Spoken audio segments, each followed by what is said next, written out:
శ్రీ వైఖానస సేవా సంఘం తెనాలి ఆధ్వర్యంలో శనివారం పట్టణంలోని రుక్మిణి సత్యభామ సమేత గోవర్ధన స్వామివారి దేవస్థానంలో విఖానస ఆచార్య స్వామివారి 66వ వర్ష వర్ధనోత్సవ కార్యక్రమం ఘనంగా నిర్వహించారు. ఈ సందర్భంగా శ్రీనివాస మంగాపురం సర్కార్ ప్రధాన అర్చకులు ప్రముఖ వైఖానస ఆగమ పండితులు దీవి బాలాజీ రంగాచార్యులను సత్కరించారు. విఖానసాచార్య స్వామి వారి జయంతిని పురస్కరించుకుని తెనాలిలోని ప్రసిద్ధ పుణ్యక్షేత్రమైన గోవర్ధన స్వామి ఆలయ ప్రాంగణంలో వేంచేసి ఉన్న ఆచార్య స్వామి మూల విరాట్ స్వరూపానికి శనివారం ఉదయం సుప్రభాత సేవతో ప్రారంభమైన పూజాది కార్యక్రమాల అనంతరం పంచామృతాభిషేకం, పుణ్యాహవచన, పరమాత్మక మహాశాంతి హోమం నిర్వహించారు. తదనంతరం పట్టణంలో రథోత్సవం నిర్వహించి ఆలయ ఆవరణలో సభా కార్యక్రమాన్ని చేపట్టారు. ఈ సందర్భంగా సర్కార్ అర్చకులు బాలాజీ రంగాచార్యులను ఆగమ పండిత సత్కారంతో పాటు వైఖానస ఆగమధురీన బిరుదుతో ఘనంగా సత్కరించారు. అలాగే కొలకలూరు శ్రీ చెన్నకేశవ స్వామి వారి దేవస్థానం వంశపారంపర్య అర్చకులు దీవి రామాచార్యులను అర్చక పురస్కారంతో సత్కరించారు. తిరుమల ధర్మగిరి వేద పాఠశాల వైఖానస ఆగమ స్మార్త విద్యార్థి దీవి వంశీకృష్ణను ఆగమ విద్యార్థి పురస్కారంను అందజేశారు. వైఖానస సంఘ అధ్యక్ష ప్రధాన కార్యదర్శులు మేడూరు శ్రీనివాసమూర్తి, వి మాధవ కుమార్, అలాగే ఆర్గనైజింగ్ సెక్రటరీ టి రఘు ఆధ్వర్యంలో ఈ కార్యక్రమాన్ని నిర్వహించారు. ఇంకా ఈ కార్యక్రమంలో ఈవో ఎన్విఎన్ మల్లేశ్వరి, దివి రామాచార్యులు, దివి వంశీకృష్ణ, తమిరిస విఆర్హెచ్ ప్రసాద్, నారాయణం రాఘవకృష్ణ, అనిల్ కుమార్, దివి యోగానంద చక్రవర్తి తదితరులు పాల్గొన్నారు.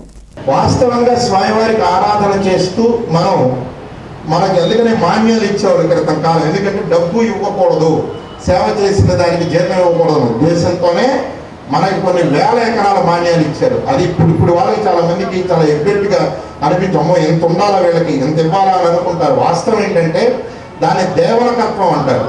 స్వామికి కావలసిన ఉపచర్యలు చేసి డబ్బు తీసుకోవడాన్ని దేవలకత్వం అంటారు. అది చాలా మందికి తెలియక ఈ దేవలకత్వం కూడా వీళ్ళకి వర్తిస్తుంది, వీళ్ళకి డబ్బు ఇవ్వకూడదని మాన్యాలు ఇచ్చేవాడు క్రితంసారి. నమో వెంకటేశాయ. ఈరోజు శ్రావణ పౌర్ణమి సందర్భంగా లోకోక్తికి తెలిసిన శ్రావణ పౌర్ణమి ఆగమయుక్తంగా పురాణ ఇతిహాసాల్లో చెప్పినటువంటిది విఖానస జయంతిగా చెప్పబడింది. మా అందరికీ మూల కులగురు అయినటువంటి విఖానసుడి యొక్క ఆవిర్భావం జరిగినటువంటి రోజున గత కొన్ని సంవత్సరాల నుంచి ఇక్కడ గోవర్ధన స్వామివారి దేవాలయంలో విఖానసాచార్య స్వామివారు రమారమి 1918వ సంవత్సరంలో ప్రతిష్ఠింపబడినప్పటి నుంచి ఇక్కడ జరిగేటువంటి పరంపరకి అనుగతంగా ఇక్కడ స్వామివారికి విఖానస జయంతి ఉత్సవాలను జరుపుతూ ఇక్కడ వైఖానసులకి అందరికీ కూడా పురస్కారాన్ని అందించడం చాలా గొప్పదైనటువంటి విశేషం.